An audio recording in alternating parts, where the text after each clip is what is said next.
in his participation in this debate. I would say that before long we should have whenever the majority leader decides, we should have a vote on the Coburn Amendment. We're at a position on this rule that, or resolution, that relevance amendments are in order, but at the moment we don't have any others, and if we don't have others, why then we'll proceed to the final bill later this afternoon as the majority leader decides that we should do that. We passed the bill this morning with 79 votes, and I'll have more to say about this resolution in a moment. But I wanted to say something that is directly relevant to what the senator from Oklahoma talked about. We keep talking about duplication, which is an important part of our oversight responsibility. But sometimes that leads to the elimination of government bureaucracies, which is a rare event. Ronald Reagan once said, a government bureau is the nearest thing to eternal life that we'll ever see on this earth.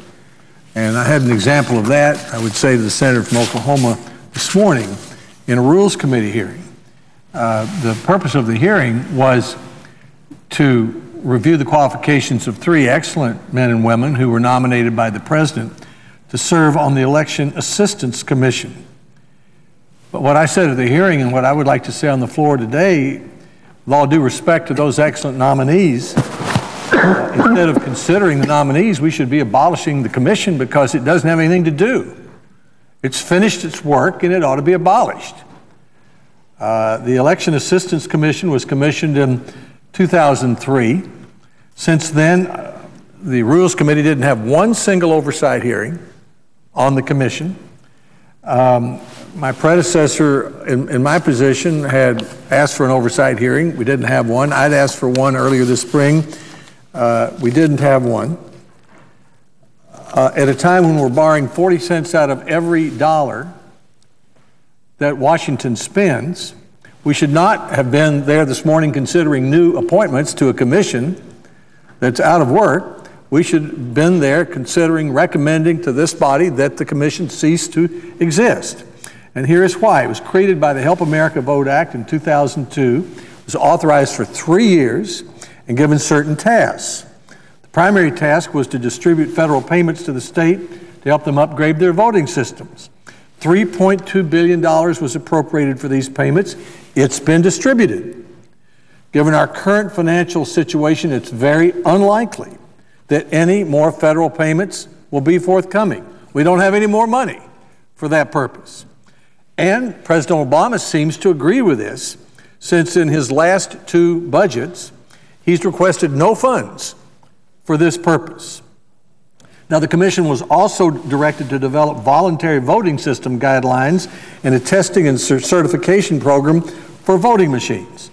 The actual work involved in this process is performed by another agency, the National Institute of Standards and Technology, which develops the guidelines, and the independent laboratories that conduct that testing.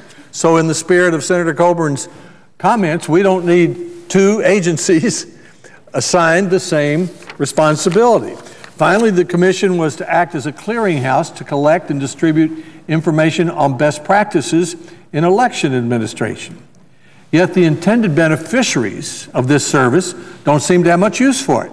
The National Association of Secretaries of State, every state has one, a bipartisan organization made up of our county's chief state elections officers, has twice voted in favor of a resolution calling for abolition of the election of this agency, the Election Assistance Commissions. So we have a classic example of, I'm the government, I'm here to give you help that you don't want. Now, as a former state official myself, I was governor of Tennessee, I have a little bit of bias here, but I don't see the need for a federal clearinghouse of best practices for secretaries of states. I don't know why the secretaries of state themselves can't do that. When I was a governor, I didn't need a clearing, a federal agency, telling me the best practices of the governor of Oklahoma so I could use them in Tennessee. We had regular governors' conferences. We got to know each other pretty well. If Governor Graham of Florida had a good idea about education, I borrowed it.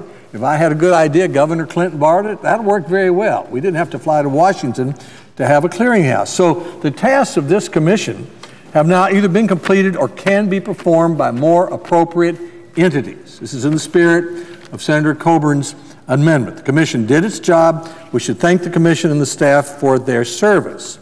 But if the completion of their appointed task isn't enough of a reason to close it down, the commission also appears to have a serious management problem or two. Though its mission has dwindled, its staff has grown. It has less to do, but has more people doing it. The commission had a staff of 20 in 2004. Last year it had 3 times that many. It had 64 people. More staff needed for less work. And I'm sure there's some very good people there.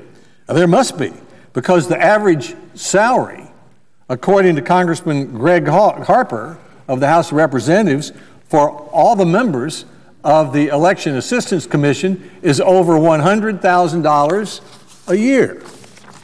This year's budget submission from the commission proposes spending $5.4 million to manage $3.4 million worth of programs. Does that make any sense? When the cost of overhead and staff salaries exceed the programs they have to administer, clearly something is wrong. And that's precisely the kind of small thing in the big picture that we deal here that adds up and up and up and up and creates an environment in which we seem to be content in spending more and more and borrowing 40 cents of every dollar we spend. Finally, the commission has an unfortunate history of hiring discrimination. The Office of Special Counsel found that they engaged in illegal discrimination when, during the search for a general counsel, an employment offer was made and then withdrawn when the Democratic commissioners discovered that the applicant was a Republican. This resulted in a substantial financial settlement being awarded to the applicant, thereby forcing taxpayers to bear the cost of the illegal acts of the commissioners. And amazingly, it's been reported that in a subsequent interview with another applicant for the same position, one of these commissioners again tainted the hiring process by asking the applicant what the Department of Labor has termed, quote, inappropriate questions about his military service, unquote. Apparently, this commissioner didn't want Republicans or members of the military working at the commission.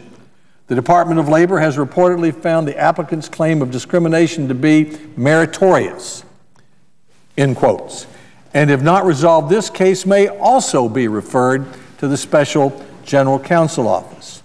I said this morning that the 3 men and women who President Obama had nominated seem to have exceptional backgrounds, and they're not to blame for any of these incidents. What I also said was, since they seem to be exceptionally good nominees, maybe we ought to find a commission where there's something for them to do, instead of a commission that's finished its job and we're just perpetuating with employees, all of whom average $100,000 a year in salary, according to Congressman Hall. Even if we were to assume that these nominees before us could right the ship and correct the problems, the question remains, where would the ship sail and why would they make the trip? Do we need the commission? With its main job completed, couldn't any remaining duties be better performed somewhere else? Can a government program ever be terminated? Mr. President Ronald Reagan once said, as I said at the beginning of these remarks, a government bureau isn't the nearest thing to eternal life. It is the nearest thing to eternal life that we will ever see. Shouldn't we try to use this opportunity to prove that Ronald Reagan was, in that case, wrong? So I congratulate the senator from Oklahoma for his work on duplication. This isn't the first time. This is one of many times that he's spoken and acted on the subject, and I offer this example of the Election Assistance Commission as one small step we could take in the right direction by, in the appropriate way, canceling the commission instead of confirming 3 new nominees to it. I thank the Mr. President, Chair, and I yield the floor. Senator from Oklahoma. I just wanted to, I failed to mention the co-sponsors of this amendment, and they are Senator Udall of Colorado, Senator Collins, Senator McCaskill,